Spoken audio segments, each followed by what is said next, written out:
Kelompok 5 Arza. Gucci gang, Gucci gang, Gucci gang, Gucci gang.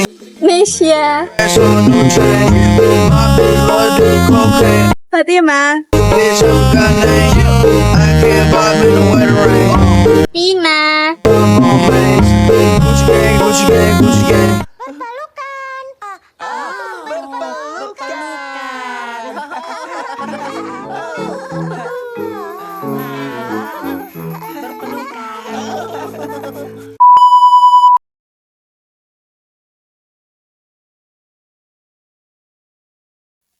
Penilaian kinerja yang kadang bikin ribet banget tuh, banyak orang yang merasa penilaian kerjanya tuh nggak adil atau terlalu subjektif. Akibatnya banyak karyawan yang menjadi bingung dan nggak paham sebenarnya apa sih yang mereka harapkan. Seperti pertanyaan, ini penilaiannya gimana sih? Maunya apa sih? Itu pertanyaan yang selalu sering muncul di kepala mereka. Sistem penilaian yang rumit dan gak jelas membuat karyawan merasa stres dan kehilangan motivasinya. Mereka jadi gak semangat membuat kerja yang lebih baik. Mereka merasa semua usahanya tuh sia-sia. Ini jelas bukan situasi yang ideal, baik untuk karyawan maupun perusahaannya. Nah, di video kita kali ini akan membahas bagaimana sih penilaian kinerja yang baik di suatu perusahaan. Sebelumnya, kalian udah pada tahu belum penilaian kerja itu apa sih? Penilaian kinerja adalah proses yang dilakukan secara rutin untuk mengevaluasi pekerjaan setiap karyawan dalam suatu organisasi. Tujuannya adalah memastikan bahwa setiap orang bisa menunjukkan kemampuan terbaiknya, bertanggung jawab atas pekerjaannya, serta mendapatkan kompetensi dan kesempatan mengembangkan karirnya. Setiap perusahaan punya standar penilaian kinerja yang sesuai dengan jenis pekerjaannya. Intinya, penilaian kinerja ini penting supaya perusahaan bisa memastikan semua karyawannya bekerja dengan baik dan berkembang sesuai potensinya. Nah, selanjutnya aku bakal jelasin nih mengenai tujuan penilaian kinerja. Mari bahas. Menurut Rifai, ada beberapa alasan penting nih untuk menilai kinerja pegawai, yaitu yang pertama, mengecek performa untuk melihat seberapa baik sih kamu dalam bekerja. Yang kedua, imbalan yang adil untuk mendapatkan gaji atau bonus yang sesuai dengan kinerja kamu. Yang ketiga, meningkatkan rasa tanggung jawab agar kamu merasa lebih bertanggung jawab atas pekerjaan kamu.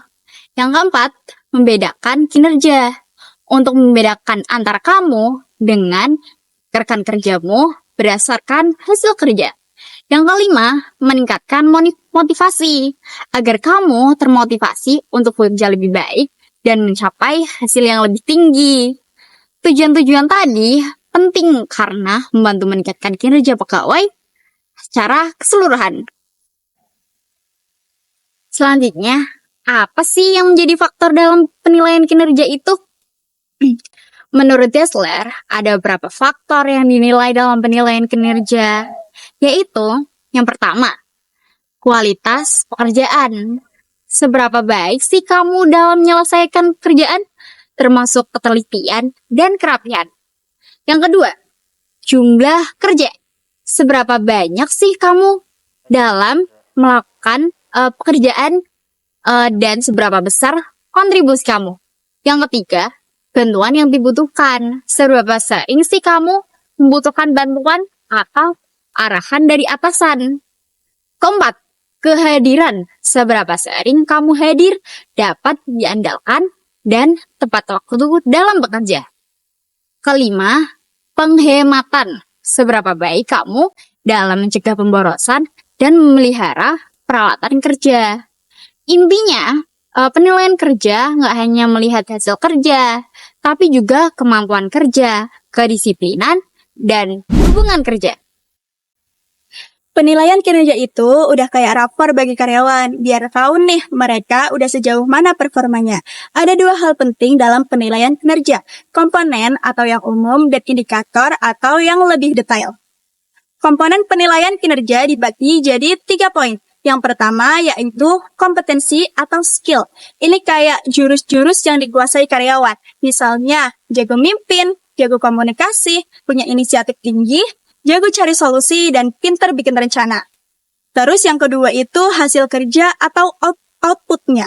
Ini mah jelas seberapa banyak kerjaan yang udah selesai. Biasanya diukur pakai angka-angka atau pakai data kuantitatif.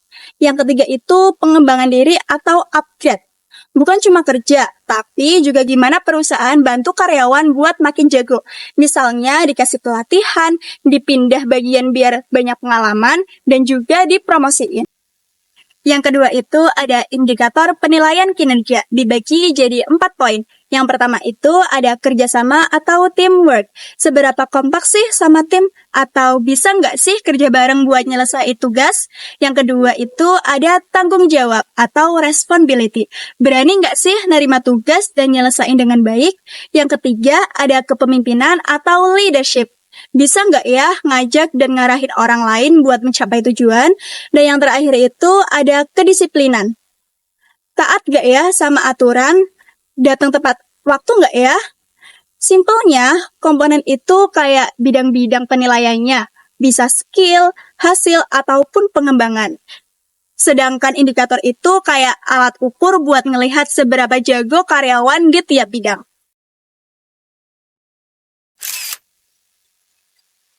Kamu pernah nggak sih ngerasa udah kerja keras, tapi nggak dianggap? Atau mungkin bingung kenapa ada teman kerja yang kelihatannya santai, tapi karyanya melesat. Oh my Nah, god. sebenarnya di dunia kerja, ada sistem nih yang dipakai buat ukur kinerja seseorang.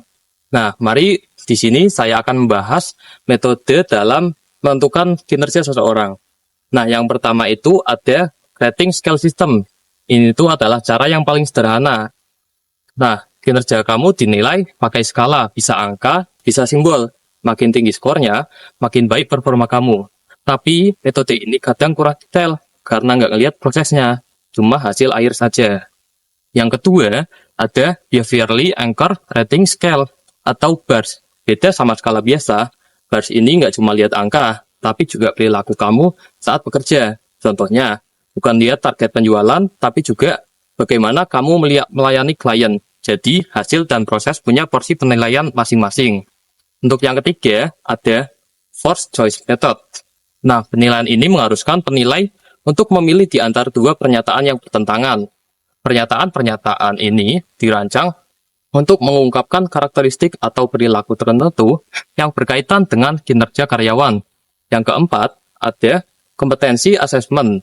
Kalau ini fokusnya ke skill kamu. Misalnya, seorang desainer diuji soal kreativitas atau leader dinilai dari cara dia ngatur tim. Nah, ini tuh membantu perusahaan tahu apakah kamu benar-benar punya kompetensi buat posisi kamu sekarang. Yang kelima, ada Project Based Appraisal. Penilaian ini berdasarkan proyek yang kamu kerjakan. Misalnya, tim marketing dikasih tugas bikin kampanye produk. Hasil proyek jadi acuan utama buat nilai performa kamu. Cocok buat kerjaan yang sifatnya praktis dan terukur. Yang keenam, ada manajemen by objective atau MBO. Ini pendekatan kolaboratif. Kamu dan atasan duduk bareng buat tentuin tujuan yang spesifik dan realistis. Misalnya, bulan ini harus rekrut 5 orang. Nanti, kamu dievaluasi berdasarkan seberapa jauh kamu mencapai target itu. Jadi, ada arah yang jelas. Yang ketujuh, ada asesmen psikologis.